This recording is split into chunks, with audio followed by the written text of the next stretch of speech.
ஓம் சுகுமாரனே போற்றி. ஓம் சுவாமிநாதனே போற்றி.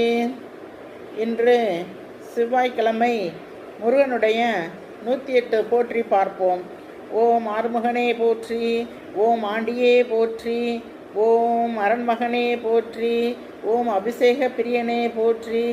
ஓம் அழகா போற்றி. ஓம் ஐயா போற்றி. ஓம் ஆதிமூலமே போற்றி. ஓம் ஆவிரன் குடிபோய் போற்றி.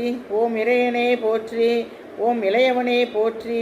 ஓம் இடுமனை வென்றவனே போற்றி. ஓம் கிருபாநிதியே போற்றி. ஓம் குகனே போற்றி. ஓம் குமரனே போற்றி. ஓம் குன்றம் அமர்ந்தவனே போற்றி. ஓம் குரத்திநாதனே போற்றி. ஓம் குரவனே போற்றி. ஓம் குருபரனே போற்றி. ஓம் சங்கரன் புதல்வனே போற்றி. ஓம் சஷ்டி நாயகனே போற்றி. ஓம் சரவண பவனே போற்றி. ஓம் சரணாகதியே போற்றி.